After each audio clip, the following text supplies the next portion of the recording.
I'm Firewalker, and I wanted to take a couple of moments today to make a couple comments on a recent upload by the Amazing Atheist of a discussion between a feminist and an anti-feminist that was originally showed on his alternate channel, The Drunken Peasants. The Drunken Peasants video is about 2 hours long, and the one the Amazing Atheist posted on his channel is about 1 hour long. So you'll notice from how long my video is that I had to cut out a few portions in order to make my response a little bit more efficient, but of course you can find the link to the Amazing Atheist video down below. Before I get started, I want to just say that I thoroughly enjoyed this discussion. There were several things that were said that I hadn't really thought about that way before, and it's given me a lot to think about, and I think I learned a lot. And by the end of it, I found that I enjoyed it very much. TJ did an amazing job at moderating it, as did his brother. So good job, guys. And let's go ahead and get started taking a look at their discussion. I'm Janet Bloomfield. I'm an anti-feminist blogger. I run a blog called judgybitch.com. I write for Thought Catalog. I'm the social media director for A Voice for Men, and I am the most active person on the Women Against Feminism Twitter hashtag. And Tori, introduce yourself as well. I'm Tori. I run a YouTube blog under the name AwesomeRants, and since, I guess, early spring, I began identifying as a feminist. So we have the feminist and the anti-feminist here. Let's start off by talking about the Women Against Feminism hashtag. Janet, why don't you talk about your involvement with that and what it represents to you, and then we'll have Tori respond. Okay, the Women Against Feminism, I have a really bad cold. Sorry, I don't normally sound like a frog. I just have a sore throat. The Women Against Feminism hashtag and Tumblr page have been around for quite some time. No, I'm at the Facebook page and the Tumblr page. And then after the Hobby Lobby decision, where feminism just shot itself right in the fucking vagina with that one, taking an issue that trivial, oh, you might have to possibly maybe pay for your birth control, which I think is bullshit. I mean, insurance should cover it, but they were describing it as a war against women at the exact moment that Syria is happening, at the exact moment that Gaza is happening. I mean, like, look up rhetoric, you fucking morons. They shot themselves in the face and it just exploded all over Twitter. So I grabbed it and started running with it, retweeting pictures, retweeting lots of information about what feminism actually does. Like, they're all on there like, blah, blah, blah, read the dictionary. Oh yeah, I have a PhD. I don't have All right, it. I'm gonna go ahead and jump in here and let Tori respond to what you said so far. I know we haven't gotten very far in the video just yet, but I already want to put in just a little note here that I feel like Janet's coming on a little bit too strong at this point. She almost seems hostile, and that's not a very effective communication technique. It's something that I have actually had to work on a lot since I was a teenager. And especially when you're up against somebody or talking with somebody as calm and sweet as Tori is, it can really make you look like the bad guy and makes it harder to listen to you. So I don't find that to be very effective, and at this point in the video, actually, I already wanted to turn it off because I didn't think that anything productive could possibly happen in this video when somebody was so hostile. It made it less enjoyable to listen to. But by the end of this video, I want to go ahead and say Janet did an amazing job. She recovered from this point very nicely. And secondly, I want to comment on, I really think that more than one thing can be important. I think that's possible. I don't think that this should not be discussed just because there are wars happening elsewhere in the world. I don't think that's a fair thing to assert. I don't know. I thought it was interesting that you thought that the Hobby Lobby case was trivial. It's very trivial. It's extremely trivial. I mean, what are you comparing it to? It's a war on women that you might have to buy birth control like men have to buy condoms. I mean, I don't actually agree with Hobby Lobby. I think if you paid insurance, you should get it. But the fact that you might have to buy it, maybe, is not a war. Are you crazy? I mean, I personally wouldn't call it a war, but I think that it's a piece. It's not a piece of legislation, but it's a decision that was handed down by the courts that can really dramatically affect women in this country. And I think the reason why Western feminists or American feminists specifically would be angry about that is because it affects them. And I'm not saying that if policies or cultural norms in foreign countries affect women there, that we shouldn't care. But I think it's important to care about, feminism issues in the United States because they do directly affect us.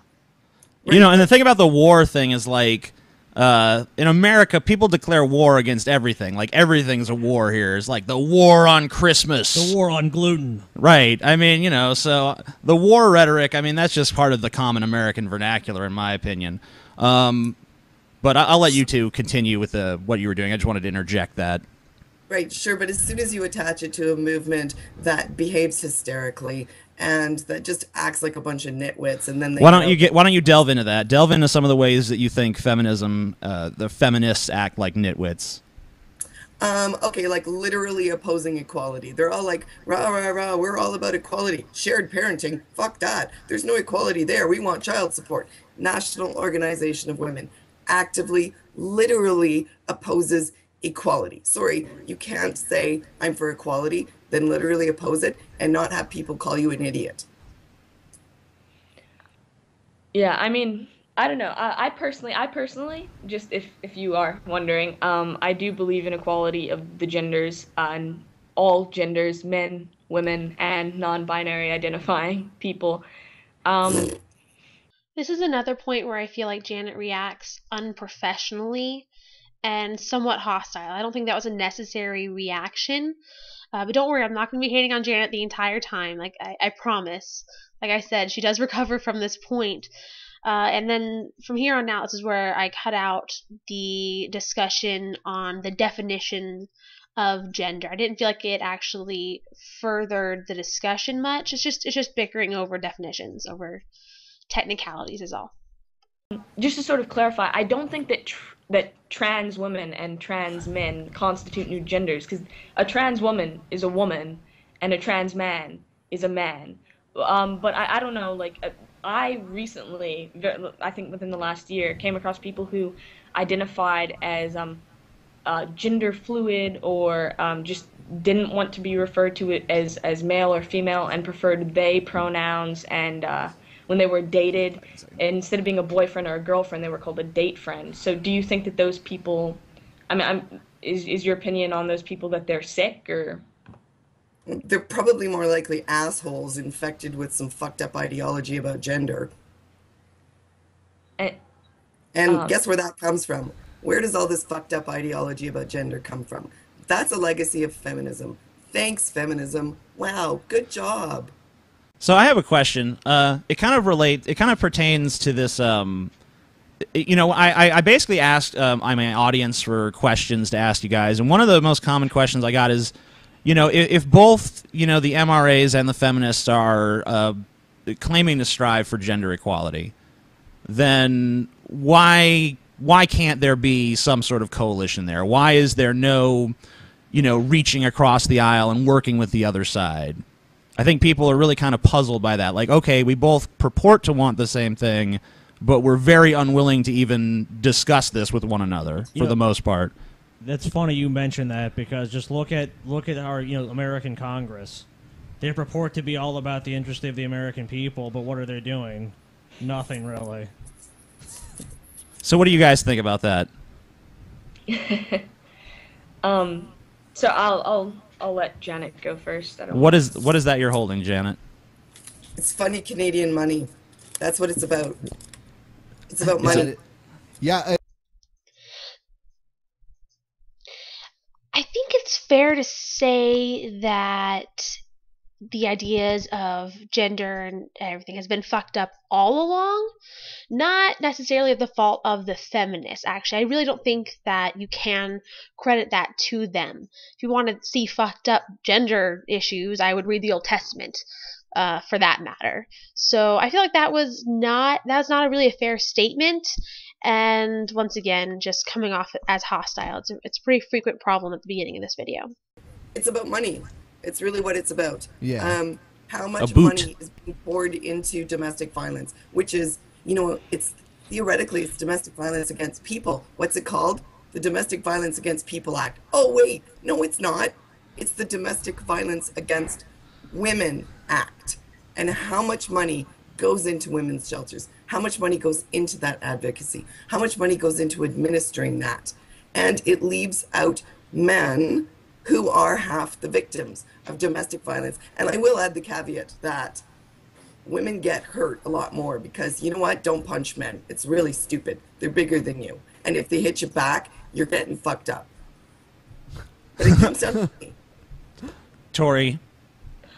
I don't think it's just about money. I think it's pretty convoluted. I think a large part of the reason why MRAs and feminists tend not to agree on many things is because of the sub-ideologues that make up each movement. For example, MRAs, well, I'm not going to try to generalize too much because what MRAs are or do, because I don't want them to be angry that I perhaps misconstrued them. But for me, I feel like feminism has a lot of sub-ideas and a lot of sub-movements as well. And MRAs have a lot of sub-movements, and they're not identical, and they aren't they can't be the same under the same umbrella of ideology. Right. They can say, but I mean, both you've seen in the past though that people who don't necessarily have to have absolutely identical ideologies in order to get together and work on certain things. Like, I'll give you an example. When there was this big, when there was some MRA conference at the University of Toronto, and the feminists pulled the fire alarm so that the conference was disrupted, there was a girl that was standing outside the event reading a list of MRA complaints and basically saying that all of these complaints can actually be attributed towards patriarchy. So I'm sitting there thinking, okay, well, maybe you guys don't agree that one side says it's patriarchy, one side says it's not. If both sides agree there's a problem, isn't there still some room for a coalition to work together to address the problem? Or, I mean, do you have to agree on even the infrastructure of how you get to that point of thinking that idea?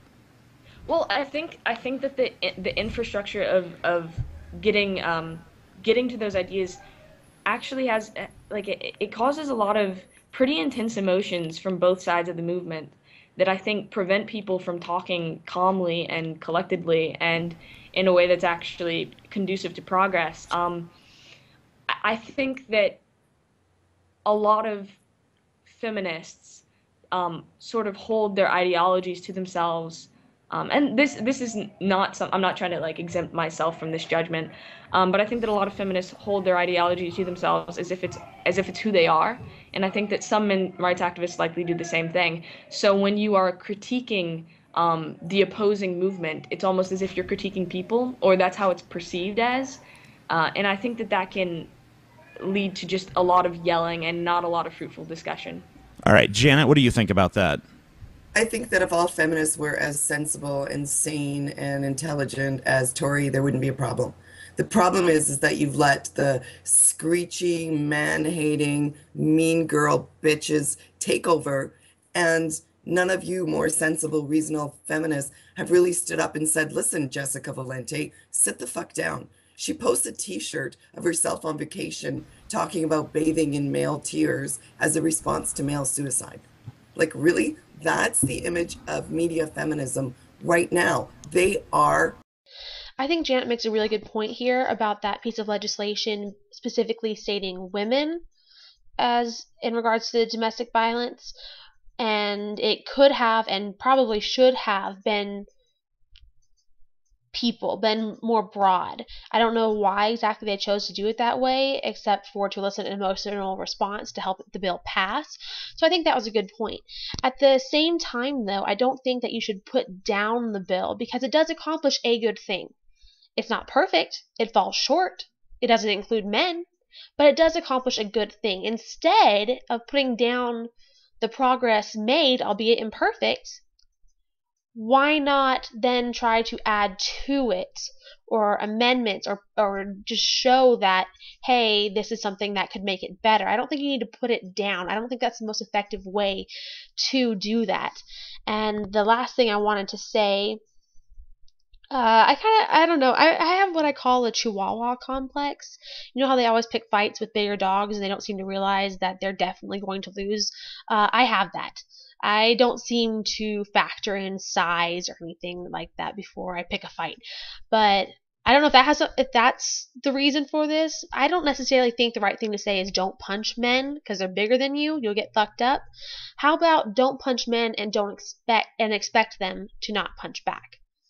You have to be prepared for the fight. And I know some women who are really tough, who can seriously handle themselves. Just because men are bigger doesn't necessarily mean they're going to win that fight. It's just that women have to be better trained and have to focus more on technique because they have some disadvantages as far as size and weight and typically strength. So I think that would have been a better way to say that. Good. The Jezebel fucking bitches. 40% of them admit that they beat up male partners and they think it's hilarious. That's your mainstream feminism now. And you've let these witches take control of the cauldron. I don't think you can get it back. I don't know if it's a fair thing to say that they let these women take control of the cauldron. I don't know how much of that was actually by choice. You know, with any group, you're going to have the extremists. There are extremists on both sides of the issue. Any group is going to have its extremists. That will make it look bad. The Christians have the Westboro Baptist Church. The Muslims have the 9/11 terrorists. You have to accept that those things are going to happen within a group that do not necessarily reflect the group as a whole. That being said, I also think that it might have something to do with extremists are a lot more fun to have on the media because they elicit a bigger response than reasonable people. So I'm not sure how much of that is necessarily the feminists' fault.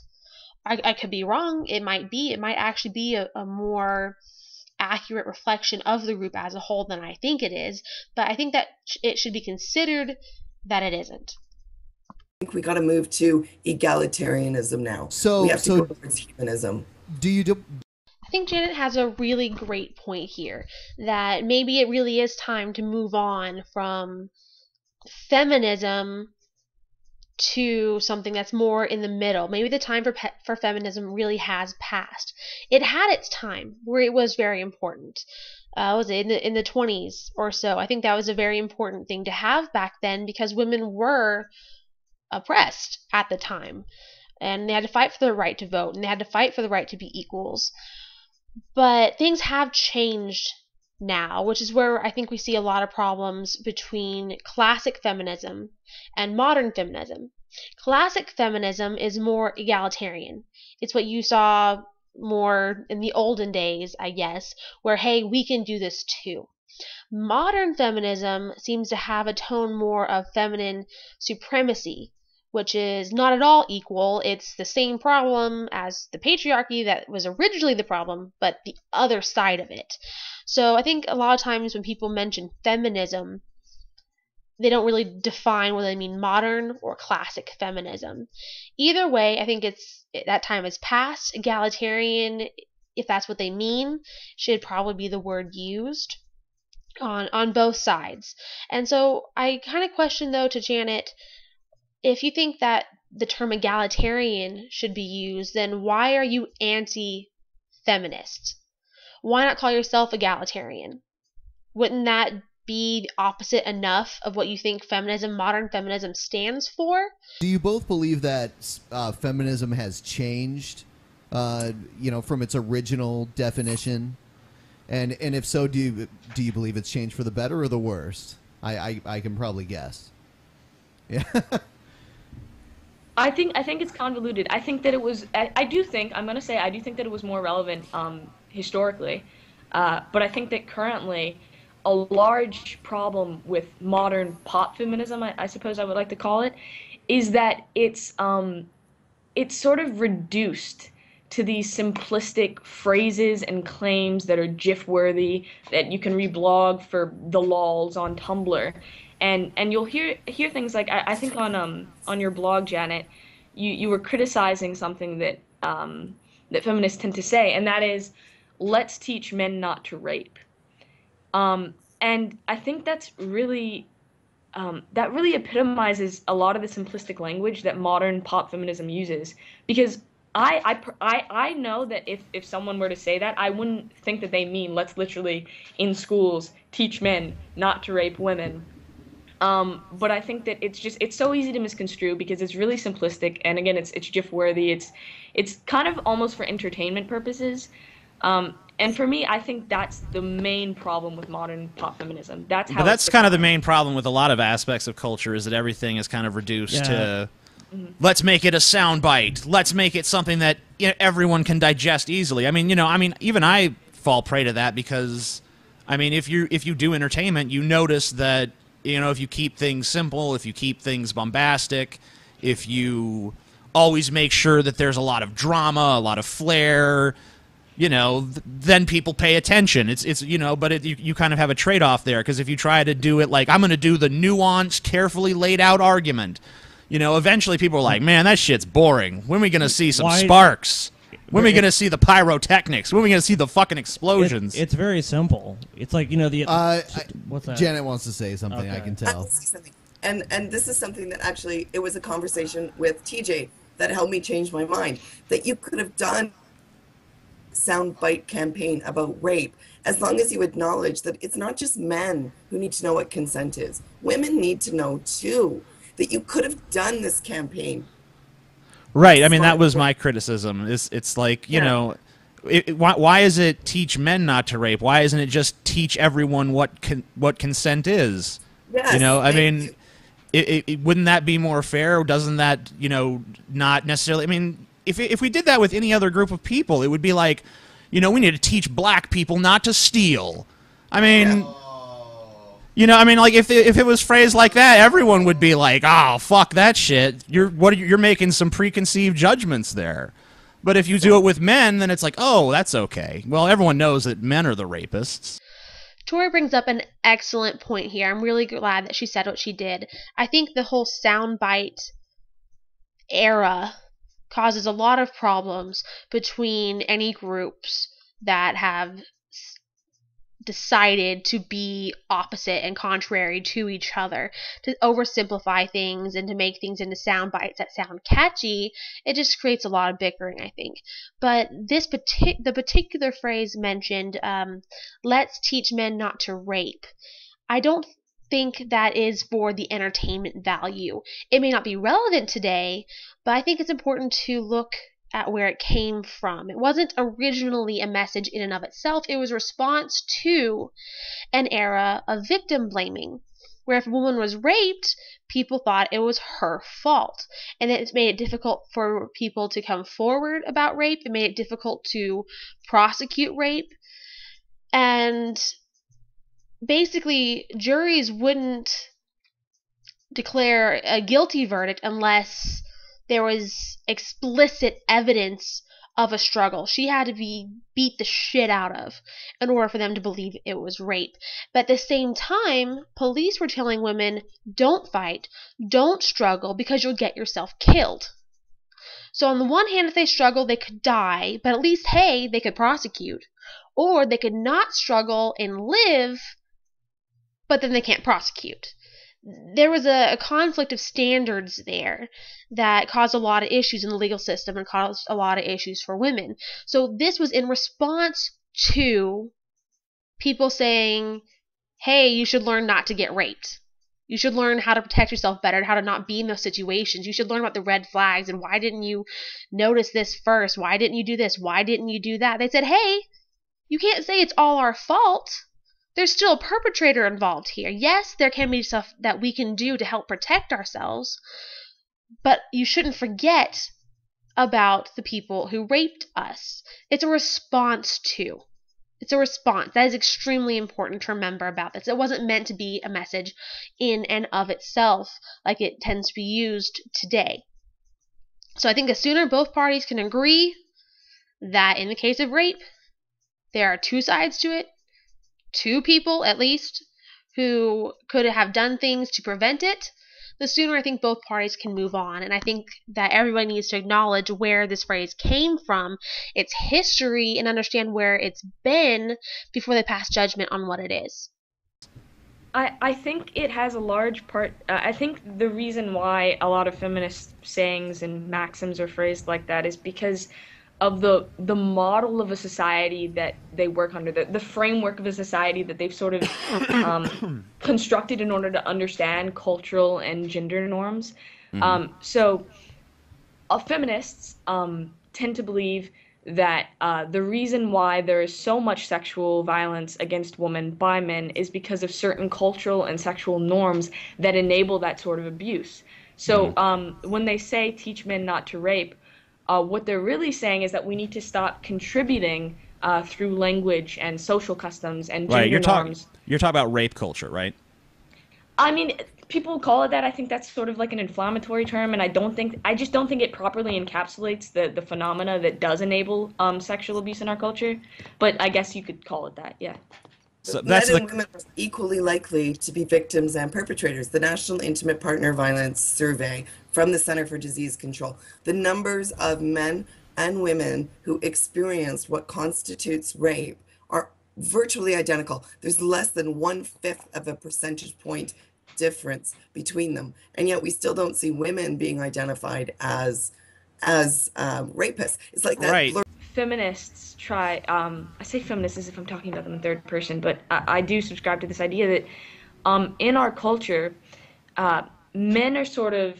I talked about this in my video. Men are sort of perceived as the people who always want sex, who are always going to go after sex, who are always sort of the missiles of desire, like I said in my video. Whereas women are, the adorable kittens who don't want sex, who have to be sought after in order to get sex, as if it's a reward of sorts. And I think that feminists mostly would say that you should that problem is chalked up to the patriarchy, to gender norms that perceive men as more powerful and more sexual, and women as less powerful and less sexual. Janet? Okay, it's interesting because that's a complete inversion of what the culture used to be, right? You can go back to the Salem witch trials. It's the women who were the insatiable sex bots who had to be burned at the stake to stop them from like lusting after all male flesh. But the reason that, the reason that feminism gets a bad rap for that is because it perpetuates stereotypes against men while claiming that the ones against women aren't true. By saying things like, let's teach men not to rape, they're actually perpetuating that idea that men have no standards.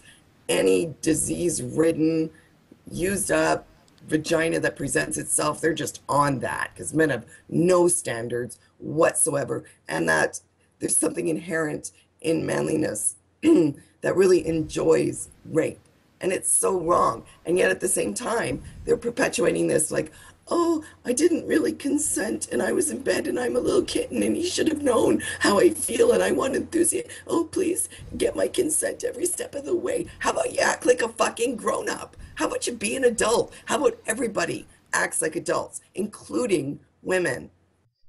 This is another point where I think both parties should be able to agree that stereotypes do still exist, but it is on both sides. Women just seem to be inherently less threatening, or tend to be smaller, just viewed as sweeter. I had an experience where I went door to door with a campaign several years back in high school, and the groups that went door to door that were all men could hardly ever get anyone to even open the door, even if they were definitely home. The groups that were all women, on the other hand, got a great response. People were very kind. They were very sweet to us. Open the door, chit chat. It was a really great experience. And also groups that had mixed genders, men and women, got a better response. But the groups that were just men, the people who are home in the middle of the day alone, the elderly, whoever's staying at home with the kids, they were terrified. No one's going to open the door to a group of men because they seem to be inherently more threatening than women. That still is a stereotype that isn't really fair, but it does seem to be natural. I am more guarded around a group of men than I am a group of women. They just seem more inherently threatening to me, and I don't know if that's biologically or just through experience or social norms, But those stereotypes do still exist. And I think if Janet can say that those stereotypes exist, it would stand to reason that some of the stereotypes against women still exist. So both sides should just agree that there are stereotypes that work both for and against them. I was basically just going to ask you to respond to that, but with a focus on perhaps the consent segment, because I think it kind of, you know, the rape issue seems like such a central issue here, and it seems like maybe there's a lot of argument over what actually constitutes rape, and, you know, how rape is actually perceived by the culture, and what sort of social cues, you know, have to be sent in order for consent to be present. What sort of, you know, there, and then of course there's a big question of, like, can people consent when they're inebriated, just stuff like that. Yeah, I think consent is a very big part of healthy sexual life. I mean, I hope most people would agree with that. Or you wouldn't. Okay. Well, I'll finish and then you can say why. There's actually a video. I don't know if you guys want to watch it later or now or whenever. On a YouTube channel called Sexplanations that was started by Hank Green, who also started VidCon, and another sort of, I think, sex psychologist or something of that nature. It's called What is Consent? Do you guys want me to link it to you? No, that's all right. I'm sure they can find it if they need to.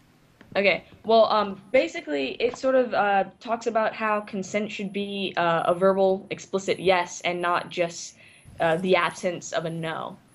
And the truth is that in most sexual relationships, that's not how consent happens. You know, typically people consent by kissing or touching or letting you take off their clothing or letting you take the next step and then taking another step with you.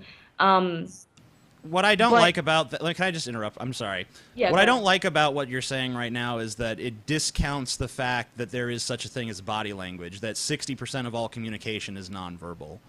I think that when someone is passionately kissing you, when you know you're disrobing them, they're disrobing you. I mean, I think that it's pretty obvious that consent is present. I don't think that you really need an explicit verbal yes. I mean, what if you're mute, for fuck's sake? You know, I mean, I don't really see how it could be misconstrued to that extent. Now, I mean, I understand that the concern there is probably that there's some people who maybe you're not as good at reading verbal cues as others, but that's the kind of person that's so fucked up that they're going to misread situations like that anyway, because obviously they're interpreting it from whatever selfish point of view they want to. I also think, though, that that what's important to gloss is that if someone is passionately kissing you, they really, what they are consenting to is passionately kissing you. Right. And when they, you know, put their hands down your pants, what they're consenting to is putting their hands down your pants. Right, but I mean, as long as the other person's not stopping that and they're acting very receptive towards it, I think that you can infer, like, what we're doing in this moment is okay. Now what we're doing in this moment is okay, and so on and so forth.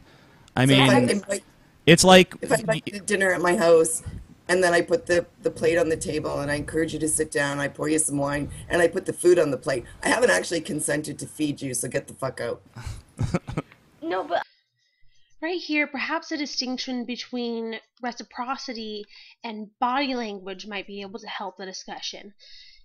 Body language can be interpreted so many different ways that there's not really just one single, flat, simple definition. Some people would consider what a woman wears to be body language. If she wears a skirt that they deem to be too short, well, then that's saying that she wants sex, but other people may not deem it to be too short. So that's where things get kind of murky. Instead, reciprocity seems to be more what TJ is talking about right here. That's kissing back, touching back, that both parties are doing the same thing, the same level of intimacy. And so perhaps if we were to ditch the whole body language talk, because that's really too subjective, that term, and instead go with reciprocity, I wonder what change that would make in this discussion nationwide.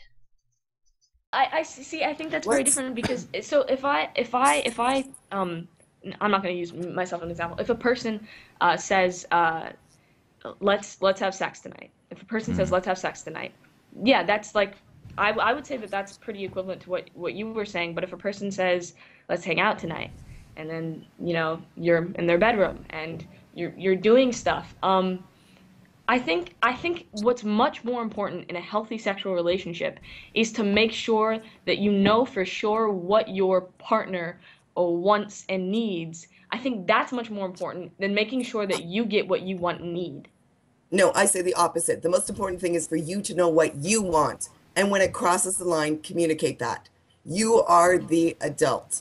It's not your responsibility what someone else wants. What you want matters. If you went to someone's room and started making out with them, it's reasonable for them to think that you're willing to have sex. If you don't want to, speak the fuck up. Say it. There's one word. You know what? Biggest boner killer in the word. Here's the real word you need to use. It's not yes, it's not no. You want to kill a guy's lust in 1 second? Dude, if you keep going, this is rape. I think it's safe to say that both things are important.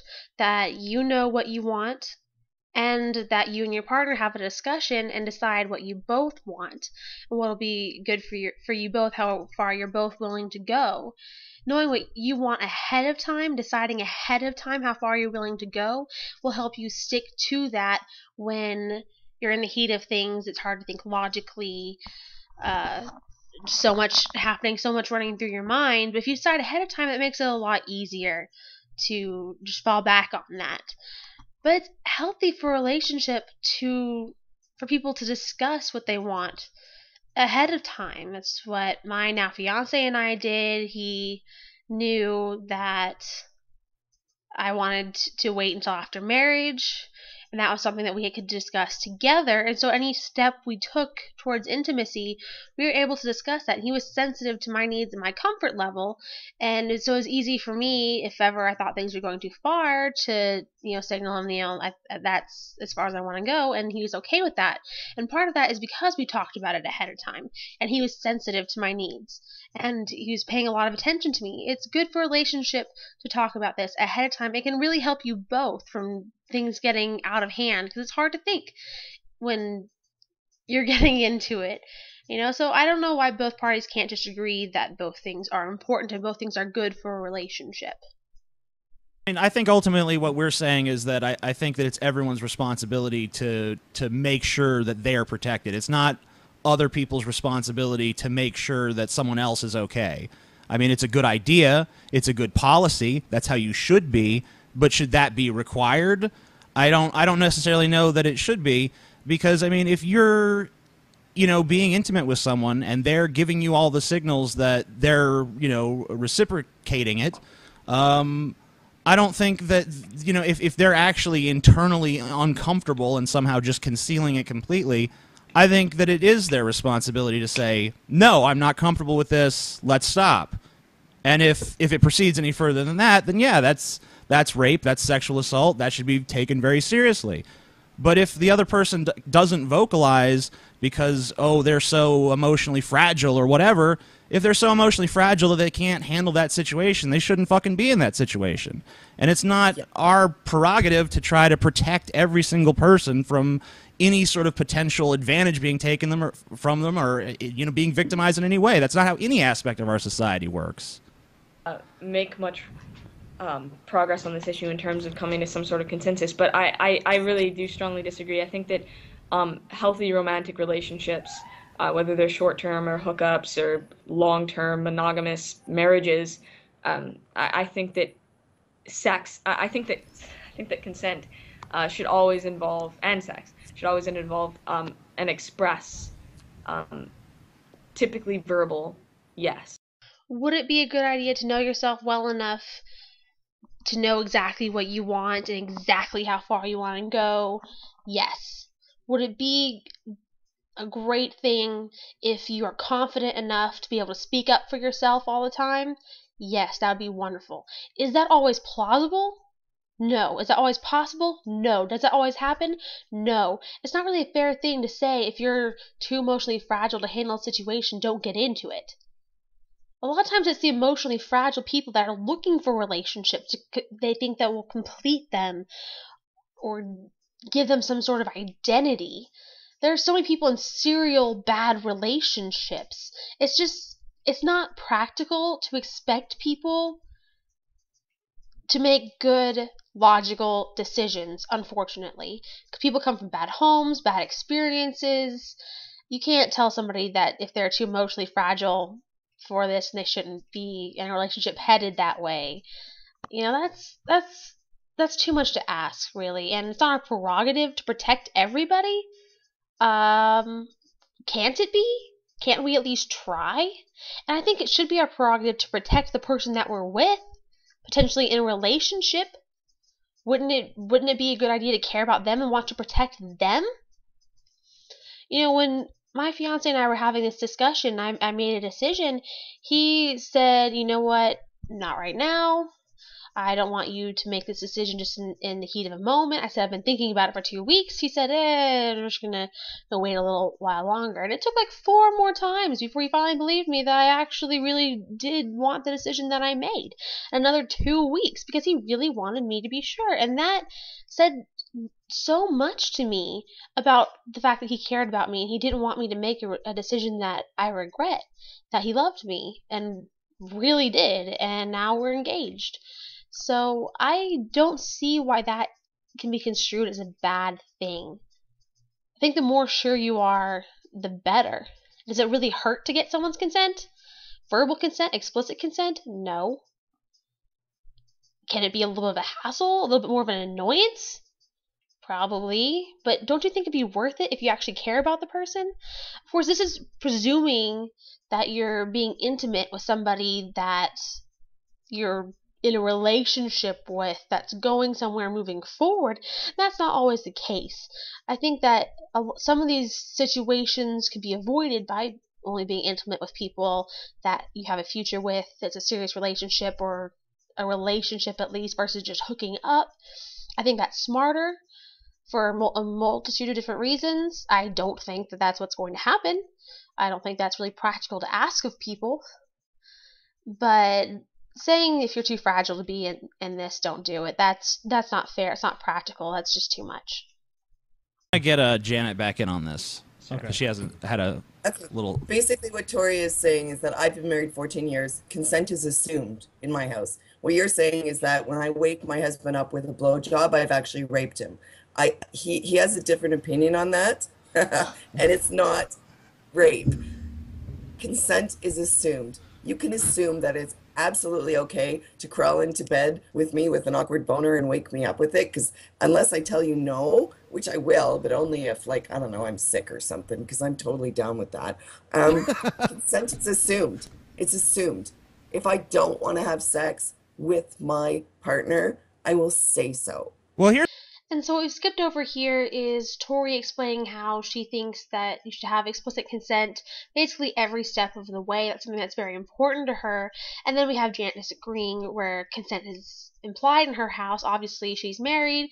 She and her husband have been together for a while. That's something that kind of makes sense to them. And basically what it boils down to is you have to decide what's right for you and your partner. And the easiest way to do that is to sit down and have a discussion about it and see where everybody is and what they want out of it. That's the easiest way to do that. It's going to change from person to person. And I think for me, at least, it boils down to precedent. So if we've kissed before, then that's probably okay. I'm not gonna like slap you or anything. And if we've touched before, like whatever the new step is that I've previously okayed, I don't have to okay that again because there's a precedent, unless I repeal that precedent, in which case you gotta take a step back and we might need to reestablish that precedent again later. But you don't have to keep reestablishing a precedent with me. It's going to be whatever the last rule was is still the rule, unless I say otherwise. I think that's probably a good rule of thumb to go with, generally speaking, but you have to decide what's best for you and your partner together. Now, Janet, I know that from watching your headline news interview that you don't think that women are more systematically oppressed than men. You think it's the other way around. So maybe you could talk a little bit about that.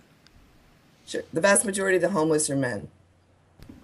How are they less or more oppressed than you? The vast majority of male suicides are men. Male combat soldiers are men. Well, Really? all male suicides are men, actually. So. Oh, right. You're right. That is true. Wrong. Suicides are male. Right. I got Homelessness you. are mostly male. Women are Most actually of the- more likely to attempt suicide, though. But not be So- successful. So men Yeah, are but just they're- better at suicide. Men are better. Yeah. Yeah, but- male dominance in the field of suicide. Hooray for male But- dominance. Gun to the head is slightly more effective than taking 8 Tylenols and then calling 911. It's Right. true. Yeah. Gotcha. So in actual fact, it's class is the big issue. Money will determine whether or not you are oppressed by anyone or not. Your gender is not going to tell you anything about the level of oppression that you face in society. Race will tell you a lot. Whether or not you're a legal citizen will tell you a lot. How much money you have in your bank account, what your level of education is. You can't just look at any random man and any random woman and know anything important about the kind of oppression or discrimination they face. And that's not true. If you look at just any random white person and black person, you can tell a lot about who's actually suffered discrimination. Actually did want to ask Janet a question really briefly. I wanted to kind of ask her about something that Tori said when she was talking about just, there needing to be some group that's just specifically looking out for women's interest. Do you feel like there doesn't need to be such a group because there's just no ways in which women are disadvantaged at all? Or No, what? but they're disadvantaged on a different axis, and it's important to look at all the people on that axis. Like, let's say Hispanic agricultural workers. It doesn't really matter if they're male or female. If we're going to talk about that, we need to talk about the entire group. The group is meaningful. That if we could look on an axis of, say, ability, like we're going to talk about the discrimination that people with MS have. We're not just going to focus on women with MS. We're going to talk about everybody who has that. I have a similar question for Janet here that I did earlier when she mentioned identifying as egalitarian, which is how does this idea work with the MRA being identified with your name in the title of this, the anti-feminist and pro-men's rights and all that kind of thing? Isn't that still choosing one sex to work with? So it may not be a bad thing to promote the rights of a sex as long as there's somebody else promoting the rights of the opposite sex. So I don't know how that really works with how she identifies. And again, why not just go with egalitarian? So how is it wrong for feminists to pick one sex, but it's not wrong for you? Correct me if I'm wrong or if I've misunderstood in any way, but that little bit does puzzle me. Every right I need. It's my son that doesn't have rights. What It's rights? all- What rights are you What talking rights? about? Yeah. How about the right not to have someone cut your fucking genitals when you're a baby? You do that to a girl, jail. You do that to a boy, party. So Tori, you're shaking your head there. How do you feel about that? Oh, I'm nodding actually. Yeah? Circumcision, it's genital mutilation. Wow. That's Thank you for agreeing. Here's like another that, big right. that's it. Another huge right that men don't have. For me, the biggest triumph of feminism was giving women the right to choose parenthood. Roe versus Wade, absolutely seminal, would never have happened without feminists. We get to choose if we want to be parents, and that's life-changing. It's life-altering. And even when a baby is born, we still have two choices, whether or not we wish to accept responsibility for that child. We can not identify the father, which we are not legally required to do, and place the child for adoption. Walk away. No longer your responsibility. You can take a baby to a safe haven. As long as that child is unharmed, you leave the baby, you walk away. No further legal, social, moral, financial responsibilities. Men don't have that choice. Consent to sex is consent to parenthood for men. They don't have reproductive rights. Women do. Consent to sex is not consent to parenthood. Now, if we give men reproductive rights, athletes and movie stars are going to get laid a whole lot less. But average men are going to have a power that they never had before. And in my view, they deserve it. That's equality. How would That's you what enact that exactly, Janet? It's at any point in the first year or during a pregnancy, a woman has to obtain a man's consent to be financially responsible for that child. If not, the assumption is no. It's active consent. If I'm pregnant, I need to go to that man. Now, there is a legal document that indicates you consent to children. That's called marriage. You're, you are responsible for children born to your marriage. But just some random girl gets knocked up with an athlete's child. Why is he responsible for paying that when it was a child he didn't want, didn't intend? That's making men pay for women's choices. That's not equality. Pay for your own choice.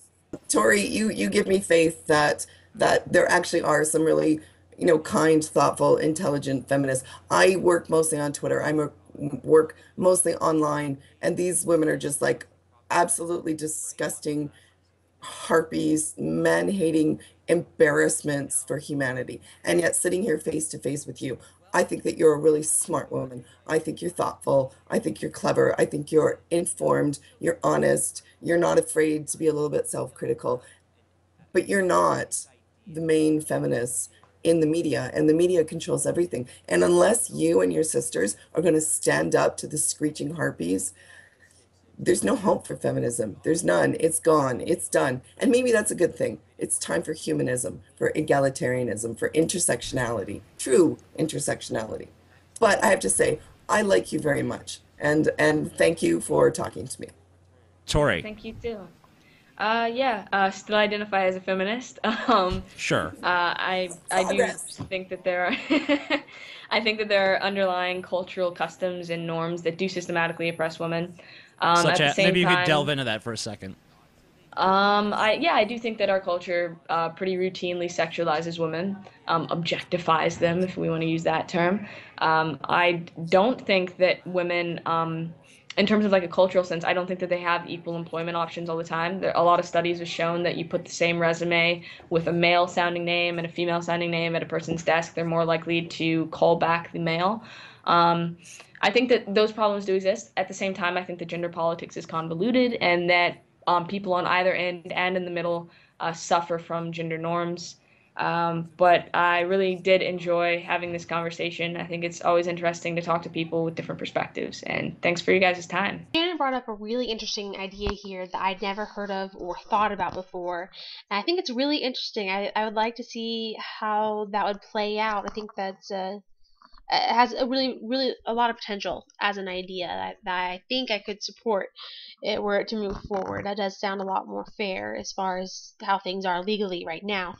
I'm not sure though that it's so much paying for someone else's decision. I still think there's a both decision involved, what with sex being pretty much the only way currently to have a baby, and it's a known side effect of sex. They both did move forward with it, knowing that was a possibility, even with birth control and contraceptives. So there's still a both choice in there somewhere. But I still think this is a really great idea that has a lot of potential of moving forward. So thank you guys for watching. I know this video has been incredibly long. I basically replaced every bit of video that I took out with more of me commenting plus some. So I appreciate your time and patience in this. I hope that I might have said something that resembled insight in some way, shape, or form. Again, I want to thank all the participants in the discussion, TJ, Scott, Tori, Janet. This was an amazing discussion, had a lot of fun watching it, and you guys did an excellent job. I have my utmost respect to all of you. All of you watching, please remember that the full video is linked down below in the description. Please like, comment, subscribe, share, rate, whatever else you can do down there, and let me know what you think. Again, this is Firewalker, and I will see you again soon.